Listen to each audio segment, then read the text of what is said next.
Sarah Martinez had always dreamed of serving her country, but she never imagined it would lead her to this moment. Standing in the doorway of the military mess hall at Naval Amphibious Base Coronado, she clutched her meal tray with trembling hands. The cafeteria buzzed with the usual sounds of conversation and clinking silverware, but to Sarah, it felt like walking into a lion's den. 3 months earlier, Sarah had arrived at the base as one of only 12 women selected for a groundbreaking pilot program.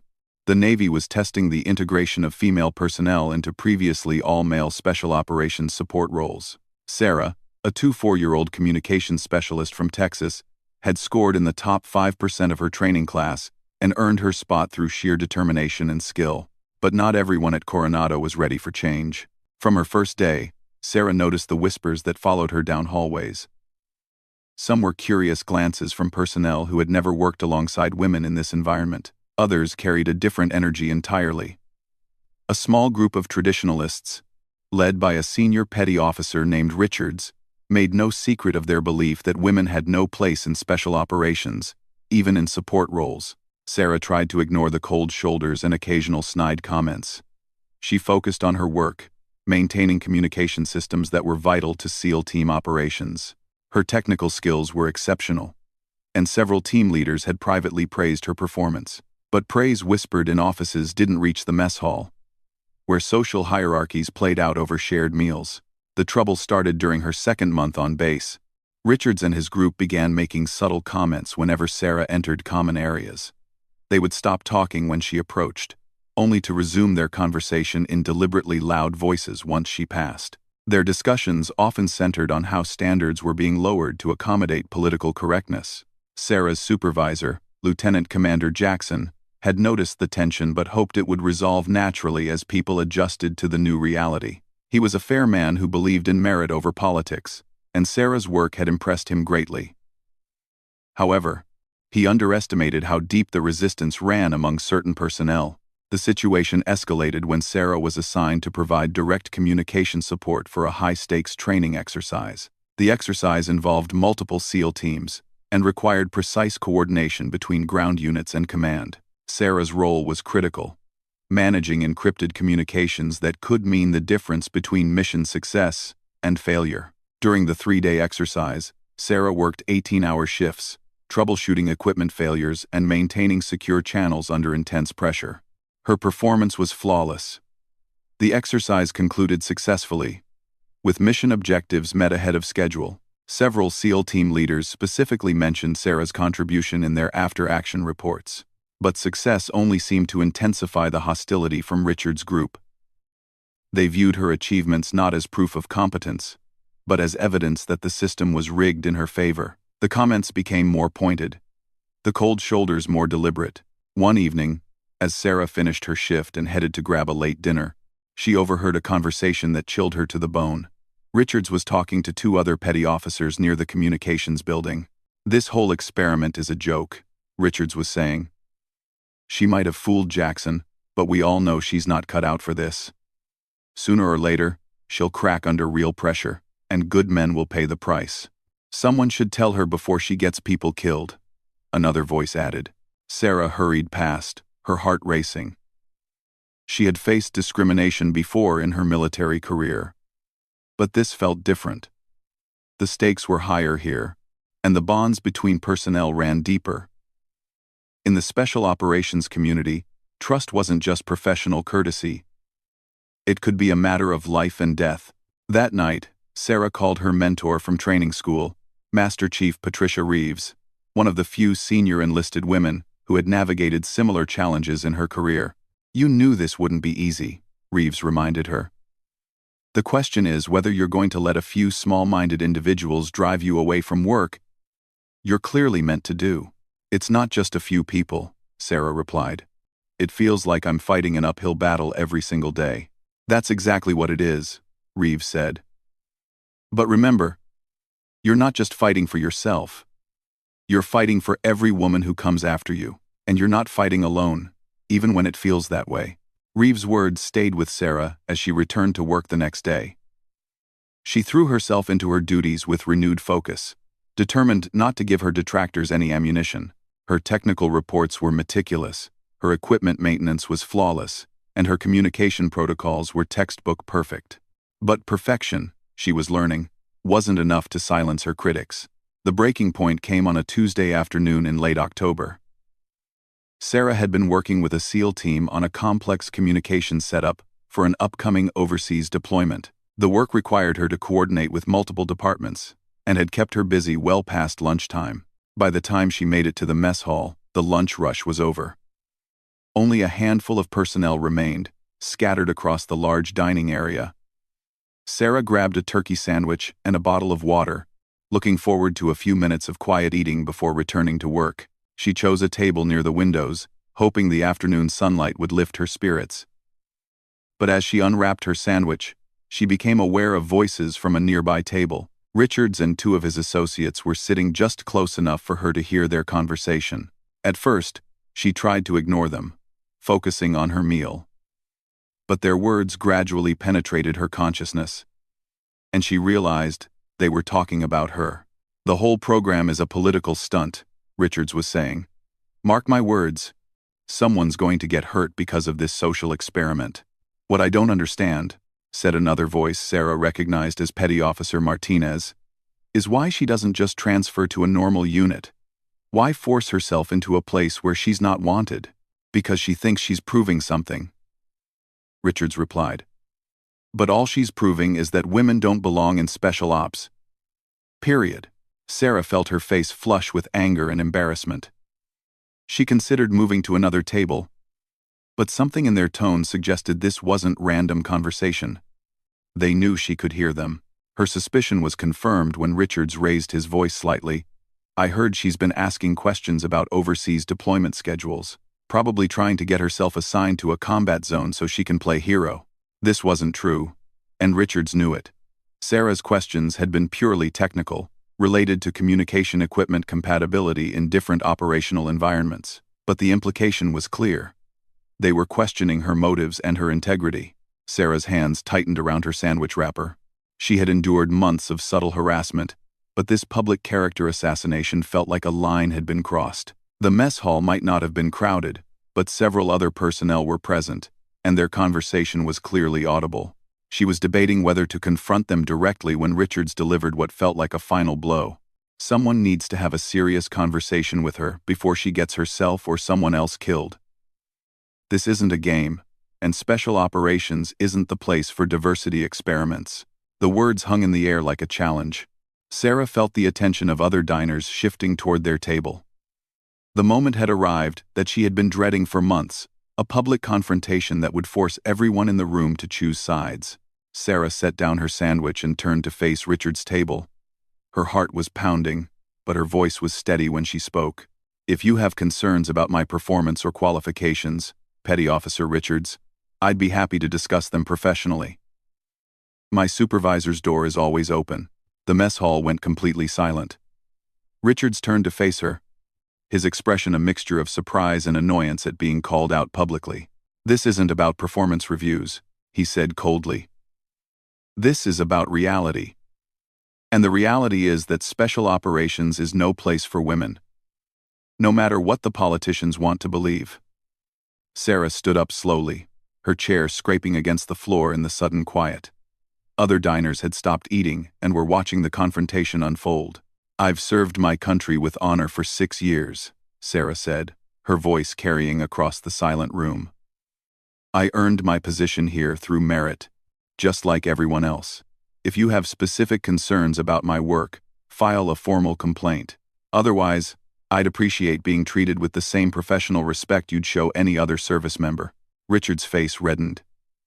He was clearly not used to being challenged, especially not by a junior enlisted person. And definitely not by a woman. "Respect is earned," he shot back. "And walking around here like you belong doesn't earn it. This program is a joke, and everyone knows it except you." The tension in the room was now palpable. Sarah felt exposed and vulnerable, standing alone while facing down a senior petty officer with clear support from his associates. She glanced around the room and saw a mixture of expressions, some sympathetic, others uncomfortable, a few openly hostile. What happened next would determine not just her own future at Coronado, but potentially the fate of the entire integration program. Sarah took a deep breath, knowing that her response in this moment would be remembered and discussed long after she left the mess hall. The silence stretched on, heavy with anticipation, as 40 pairs of eyes waited to see how this confrontation would resolve.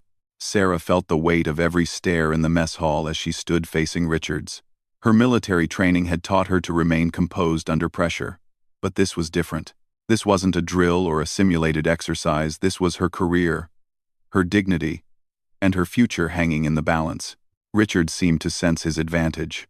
He had successfully cornered her in front of witnesses, and his confidence was growing.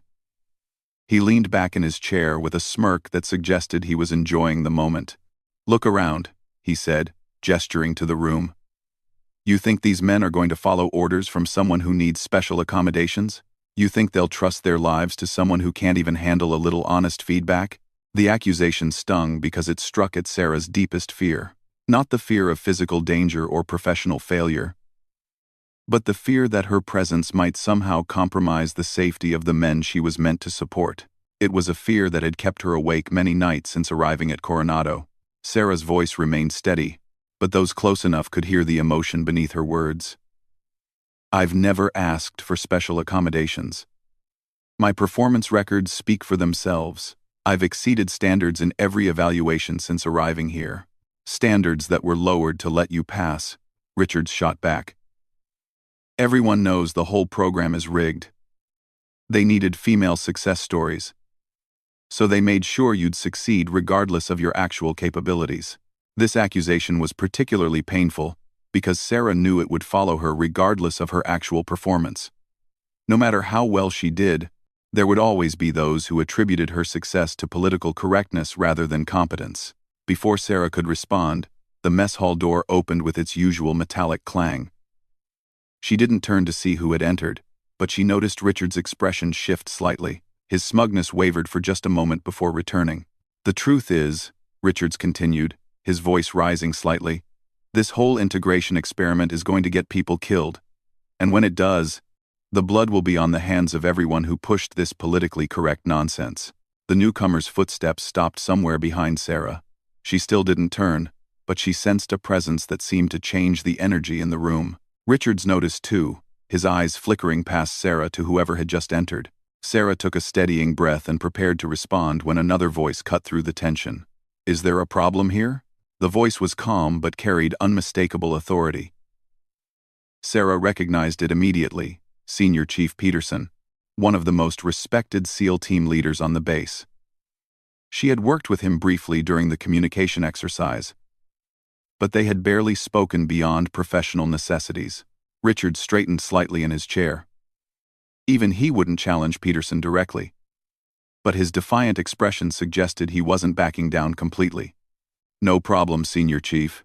Just having a discussion about program standards and realistic expectations." Peterson moved into Sarah's peripheral vision. He was a compact man with graying hair and the weathered appearance of someone who had spent decades in special operations. His reputation on the base was legendary. He was known for being tough but fair, and for judging people solely on their performance. "Sounded more like harassment than discussion," Peterson said quietly. His tone wasn't threatening, but there was something in it that made the room feel even more tense. Richard's face reddened again. "With respect, Senior Chief, I was expressing legitimate concerns about operational readiness and the wisdom of certain policy decisions." "And you felt the mess hall was the appropriate venue for these concerns?" Peterson asked. The question hung in the air. Everyone in the room understood the implication. Military protocol was clear about proper channels for addressing professional concerns, and public confrontations in the mess hall definitely weren't part of that protocol. Sarah remained standing, uncertain whether to speak or let the senior enlisted personnel handle the situation. She felt caught between wanting to defend herself and not wanting to escalate things further. Peterson's next words surprised everyone in the room. "Petty Officer Martinez has been supporting our teams for 3 months now. In that time, she's demonstrated technical expertise that's honestly better than most communications specialists we've worked with. Her equipment maintenance is flawless, her protocol knowledge is comprehensive, and her performance under pressure has been exceptional." Sarah felt a wave of surprise and relief. She had no idea Peterson had been paying attention to her work, much less forming such a positive opinion of it. But Richards wasn't finished.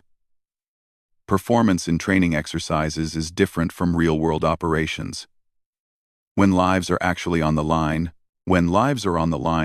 Peterson interrupted. I want the most competent people possible supporting my teams.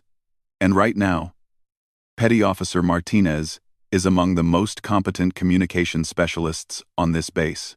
The endorsement from such a respected figure shifted the dynamic in the room dramatically. Sarah could see other personnel nodding slightly, and Richards' supporters seemed less confident. But Richards had invested too much in his position to back down gracefully. That's your opinion, Senior Chief. But others might disagree. There are legitimate questions about whether this integration program serves operational needs or just political agendas. Peterson's expression didn't change, but something in his posture suggested his patience was wearing thin. Are you questioning my professional judgment, Petty Officer Richards? The question was loaded with implications about respect for rank and chain of command. Richards found himself in an increasingly difficult position. He could either back down or risk challenging a senior chief petty officer's assessment in front of witnesses. Before Richards could respond, the mess hall door opened again. This time, several personnel entered together, their conversation stopping abruptly as they sensed the tension in the room. Among the new arrivals was Lieutenant Commander Jackson, Sarah's supervisor. His eyes quickly took in the scene, Sarah standing alone, Richards and his associates at their table, Peterson positioned between them, and the rest of the mess hall, watching in uncomfortable silence. What's the situation here? Jackson asked, his tone professional but wary. Peterson answered without taking his eyes off Richards. Petty Officer Richards was sharing his views on program standards and operational readiness. I was providing some perspective based on my experience working with Petty Officer Martinez. Jackson's expression indicated he understood exactly what was happening.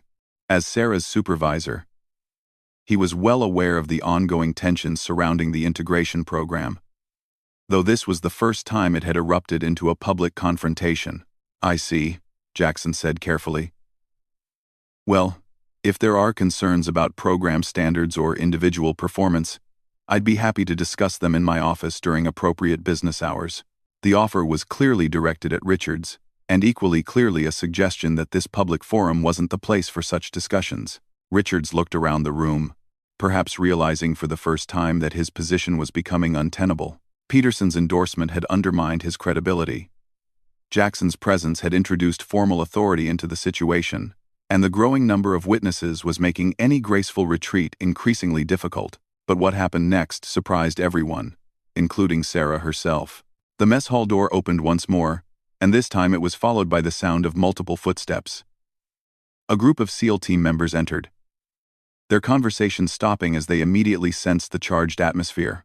These weren't random personnel grabbing a late lunch. Sarah recognized several faces from teams she had supported during various exercises and training operations. They had arrived together, which was unusual, and their timing seemed more than coincidental. Senior Chief Ramirez, leader of one of the teams Sarah had worked with most frequently, took in the scene with experienced eyes. He was followed by Chief Warrant Officer Thompson, Master Chief Stevens, and several other senior SEAL personnel. The mess hall, which had felt uncomfortably empty just minutes before, was now filling with some of the most respected operators on the base. Their presence changed everything. Ramirez approached the group slowly, his expression neutral but alert.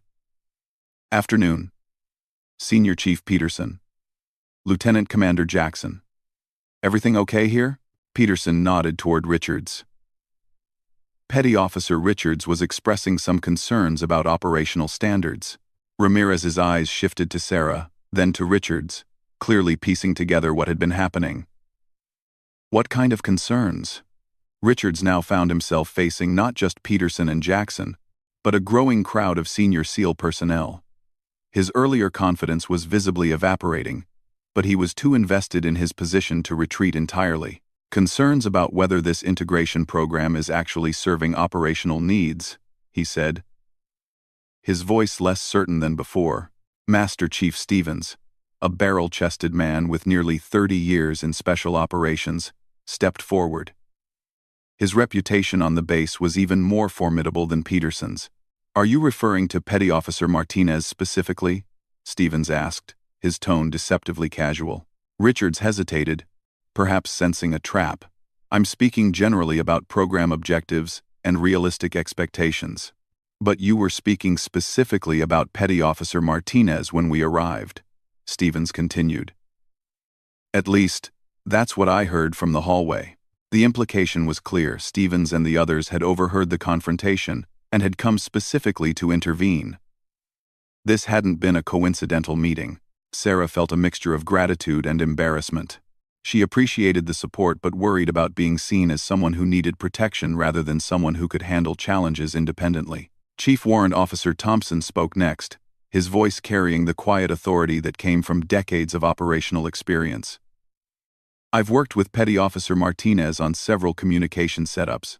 Her technical knowledge is superior to most specialists I've encountered, and her reliability under pressure has been consistently outstanding." The endorsement from another respected figure further weakened Richard's position.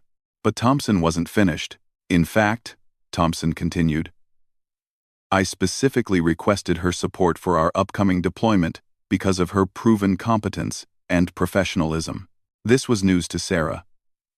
She hadn't known about any deployment request, but the public endorsement from Thompson carried enormous weight within the SEAL community. Richards looked increasingly isolated as more senior personnel continued to arrive. The mess hall was now filled with some of the most experienced and respected operators on the base, and it was becoming clear that their presence wasn't accidental. Senior Chief Ramirez finally addressed Richards directly. "Petty Officer Richards, I'm curious about the basis for your concerns regarding Petty Officer Martinez's capabilities." The question was delivered with professional courtesy, but everyone in the room understood its significance. Ramirez was essentially asking Richards to justify his position in front of the people who actually worked with Sarah on a regular basis. Richards found himself in an impossible situation.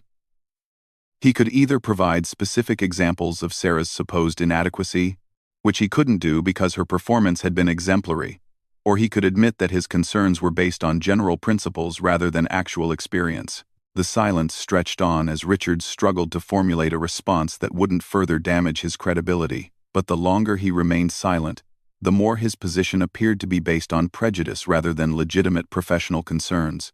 Sarah watched the scene unfold with a mixture of awe and discomfort. She had never expected such a show of support, especially from personnel she had barely interacted with beyond professional necessities. But she was also acutely aware that this confrontation would have lasting consequences for everyone involved. The tension in the room continued to build as Richards weighed his options, while nearly 40 SEAL team members and support personnel waited to see how he would respond to Ramirez's challenge. The silence in the mess hall had become almost unbearable when Richards finally attempted to respond to Senior Chief Ramirez's challenge. His voice was noticeably less confident than it had been just minutes earlier. "My concerns aren't about any individual's current performance," Richards said carefully. "They're about long-term implications, and whether these program changes serve the best interests of operational readiness."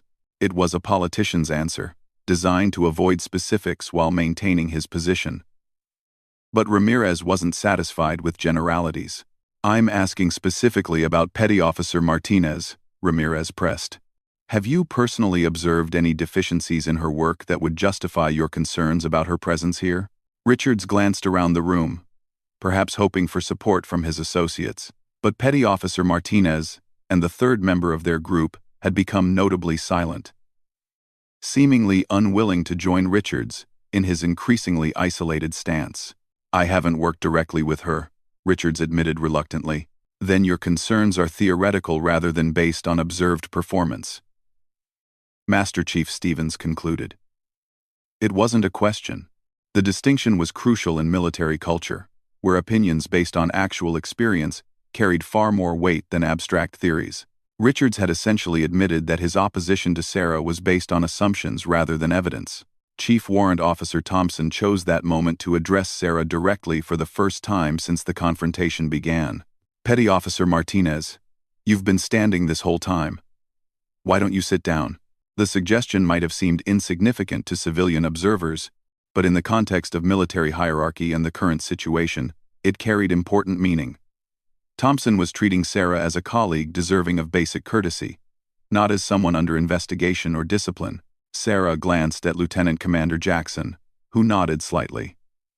She returned to her chair, grateful for the opportunity to sit but still very aware that she remained the center of attention. Senior Chief Peterson, who had initiated the intervention, wasn't finished with Richards. Petty Officer Richards, you mentioned concerns about special accommodations and lowered standards. Can you provide specific examples of either in Petty Officer Martinez's case? Again, Richards found himself being asked for evidence he couldn't provide. Sarah's training scores were a matter of record, and her performance evaluations had been consistently excellent. The program itself represents a lowering of standards, Richards replied, falling back on ideological arguments. Introducing personnel who can't meet the same physical requirements as their male counterparts compromises unit integrity. Master Chief Stevens stepped forward, his expression growing stern. Petty Officer Richards, are you suggesting that communication specialists need to meet the same physical requirements as operators? The question exposed a fundamental flaw in Richards' argument. Communication specialists, regardless of gender, weren't expected to participate in direct action operations. Their role was technical support, and Sarah's position had never required her to meet SEAL physical standards. That's not the point, Richards said, his frustration becoming evident. It's about maintaining standards across the board. Actually, that's exactly the point, Senior Chief Ramirez interjected. We don't expect our intelligence analysts to meet sniper qualifications, and we don't expect our communication specialists to pass dive school. We expect them to excel in their specific areas of expertise, which Petty Officer Martinez clearly does. The logic was unassailable, and Richards' position was becoming increasingly untenable. But what happened next transformed the situation from a simple confrontation into something much more significant. Chief Petty Officer Williams, whom Sarah recognized but had never worked with directly, spoke up from the back of the growing crowd. I've got something to say about standards and qualifications. The room turned toward Williams, a soft-spoken man who was known for his technical expertise and calm demeanor. He rarely spoke in group settings, which made his intervention particularly noteworthy. 3 weeks ago, my team was conducting a night exercise with some new communication equipment, Williams continued. The gear failed completely. Total system crash during a critical phase of the operation. We were looking at mission failure and a very dangerous situation for our people in the field. Sarah remembered the incident clearly. She had been called in at 0200 hours to troubleshoot what seemed like an impossible technical failure. Petty Officer Martinez came in at 2 in the morning and worked for 8 straight hours to diagnose and fix a problem that 3 other specialists couldn't solve, Williams said. She didn't just fix it, she identified a design flaw in the system and implemented a workaround that prevented the same failure from happening again. Williams paused, looking directly at Richards. She probably saved lives that night, and she definitely saved the mission. If that's what lowered standards look like, I'll take lowered standards every time. The endorsement was powerful not just because of Williams' reputation, but because it provided a concrete example of Sarah's value to the teams. It wasn't theoretical or based on training scores, it was about real operational impact. But Williams wasn't the only one with a story to tell. Senior Chief Martinez, no relation to Sarah, stepped forward next. 2 months ago, during the joint exercise with the Air Force, Petty Officer Martinez identified a security vulnerability in our communication protocols that our cybersecurity people had missed. She wrote a complete analysis and recommended fixes that were implemented across the entire command. The examples kept coming. Chief Thompson recalled Sarah's work during a complex multi-team operation where she had managed 17 different communication channels simultaneously while coordinating with naval aviation assets. Master Chief Stevens mentioned her role in developing new training protocols that had improved communication reliability by 30%. Each story painted a picture of someone who wasn't just meeting standards, but consistently exceeding them. More importantly, these weren't testimonials from her immediate supervisors who might be biased. They were unsolicited endorsements from operational personnel who valued results over politics. Richards looked increasingly uncomfortable as the examples mounted. His two associates had remained completely silent, apparently unwilling to challenge the growing body of evidence supporting Sarah's competence.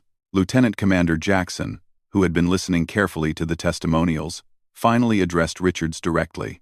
"Petty Officer Richards, given what we've heard here today, I'm curious whether you'd like to revise your assessment of the integration program or Petty Officer Martinez's qualifications." It was an opportunity for Richards to gracefully retreat from his position, but it required him to acknowledge that his earlier statements had been inappropriate and unsupported by evidence. Richards looked around the room one more time, perhaps hoping to find some support among the 40-plus personnel who had gathered. But the faces looking back at him ranged from neutral to disapproving. Even personnel who might privately share some of his reservations about integration were clearly unwilling to support his public attack on Sarah. "I may have spoken hastily," Richards finally said, his voice barely audible. "I apologize if my comments were inappropriate."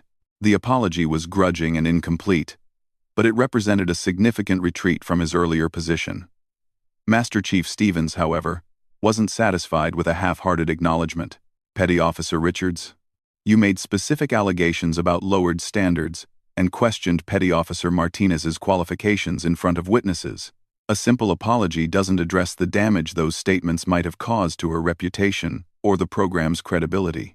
Stevens was right, and everyone in the room knew it.